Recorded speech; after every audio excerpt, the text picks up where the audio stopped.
I remember crying so much that day, feeling guilty, overwhelmed, confused, and I told him, just go to college. Stop doing this. Stop holding yourself back because of me.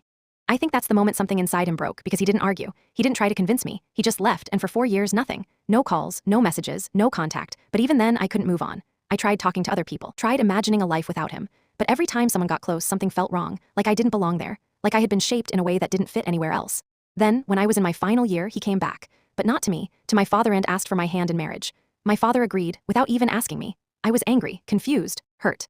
He hadn't spoken to me in 4 years, and now he just came back and decided my future. I tried to run away, I really did, but I failed. And when I got hurt trying to escape, when I broke my arm, Zach looked at me in a way I had never seen before. He stepped back and quietly said, "I'll only marry you if you want to. I'll wait, even if it takes 50 years. That was the first time he ever gave me a choice, so I took it. I went to college. I tried to live normally. When I moved into my apartment, I thought it was finally mine.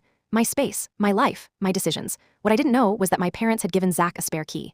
I didn't question anything back then because I didn't even know, but looking back now, it explains everything. The way he always seemed to know where I was, the way he showed up at the right moments, the way I was never truly alone, I just didn't realize it then. For the first time in my life, I dated someone else. Alex was different from Zach. Being with him felt easy, light, normal. There was no pressure, no history, no control. For the first time, I felt like my life was mine. Until that night, we were in my apartment. He tried to kiss me and I froze. It didn't feel right, it didn't feel safe. I pulled back, trying to explain, my voice shaking. "I don't think I'm ready, I need space." But he didn't listen. He kept coming closer, his grip tightening, his tone changing. What started as discomfort turned into fear so quickly I couldn't even process it. I kept saying no, again and again, but he wouldn't stop. I remember crying, my hands pushing against him, my voice breaking as I begged him to just listen. And then the door unlocked. I didn't even realize it at first. All I remember is Alex suddenly being pulled away from me, and Zach was there. He didn't hesitate, didn't ask a single question. He just stepped in like he already knew. Everything after that felt blurred. The shouting, the struggle, the sound of something hitting the floor, and me curled up in the corner, shaking, unable to breathe. When it was over, Zach came to me, and I didn't question anything. Not how he got in, not why he was there, not how long he had been watching over me without me knowing. I just broke down. I held onto him like I was drowning, crying so hard I couldn't even speak properly, trying to explain what had happened between broken breaths. He didn't interrupt me. He didn't get angry at me. He just held me tighter, one hand on my head, the other around me, grounding me.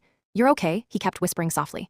"I've got you. You're safe now." And slowly I calmed down. He stayed with me for hours, took me home, and that night he slept beside me, holding me, making sure I was okay, and I didn't stop him. There was no conversation, no decision. I just ended up back with him, like I never really left. Later, he told me he never loved anyone else, that he tried once in college but couldn't go through with it, that it was always me, and now my friends know.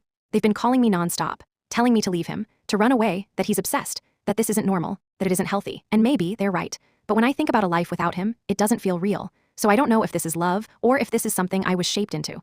But at the end of everything, I still chose him.